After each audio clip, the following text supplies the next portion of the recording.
आज हामीसँग हुनुहुन्छ एउटा बिजनेसम्यान जो चाहिँ क्रेजी हुनुहुन्छ। त्यस्तै हामीसँग हुनुहुन्छ नि कम्बा साथी। ब्रो तैँले बाटोमा हिँड्दै गर्दा 1 करोड भेटेको के गर्दैछ? 1 करोड 1 करोड भेटेको त म जग्गामा लाउँदै नि। मैले तँलाई यत्रो आधी आइडिया दिइरहेको छु, तैँले मलाई आधी लिँदैन थिइस्। त हिरो भन्दैछस् यस्तो हान्छु। ल ठिक छ नि त ब्रो, 50 लाख बाँडौँला नि त तँलाई म। अनि 50 लाखमा चाहिँ जग्गा कसरी किन्छस् हो? अनि 50 लाखमा त यहाँ जग्गै आउँदैन त। यहाँ भोलि त अनि महँगो छ जग्गा त। ल तै भन्न त 50 लाख भेट्यो भने म के गर्न सक्छु त?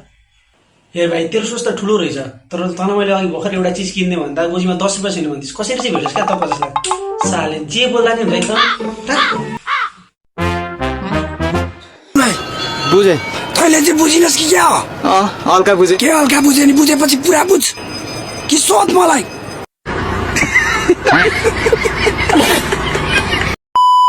आजको पोडकास्टमा हुनुहुन्छ हामीसँग जान्दो बाँध्दो बिजनेसम्यान मिस्टर रबिन कार्की।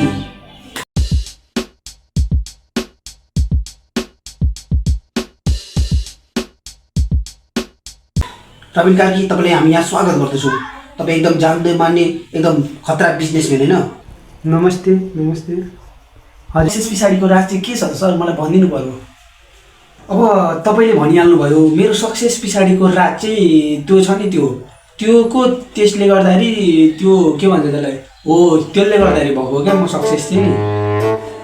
तपाईँको सक्सेसफुल हुनुको राज चाहिँ हामीले जान्न चाहन्छौँ क्या सबैले। मेरो सक्सेस पछाडिको कुरो चाहिँ त्यसले गर्दाखेरि म सक्सेस भएको, त्यसले त्यो नगरेको भए म सक्सेस हुने नि थिएन। त्यसले त्यसो गरेपछि अनि त्यो के भन्छ नि त्यसलाई, त्यसलाई त्यता गरेर त्यसले त्यसो गरिसकेपछि मात्रै म सक्सेस भएको। मेरो यो राज चाहिँ यही हो क्या। अब यो राज सबैले थाहा भएपछि सबैले अब प्रगति गर्न सक्नुहुन्छ। यो राज चाहिँ एकदम मैले कसैलाई भनेको थिइनँ, आज तपाईँलाई भने त्यसले गर्दाखेरि नै भएको क्या म एकदम सक्सेसफुल। आफ्नो सक्सेसको राज भन्नु भने त सबैले सक्सेसफुल भन्ने भइगयो नि त सर। त्यसले अब तपाईँलाई दोस्रो प्रश्न, तपाईँको बिजनेस के छन्? कस्तो बिजनेस चल्दैछ तपाईँको? मेरो बिजनेस चाहिँ त्यो उतापट्टि छ नि, त्यो उतापट्टि त्यतापट्टि एउटा छ, यतापट्टिको साइडमा एउटा छ। अनि मेरो चाहिँ त्यो त्यहाँ पनि एउटा बिजनेस छ। त्यसमा चाहिँ मैले कसलाई छोडिदिएको छु, त्यो छ।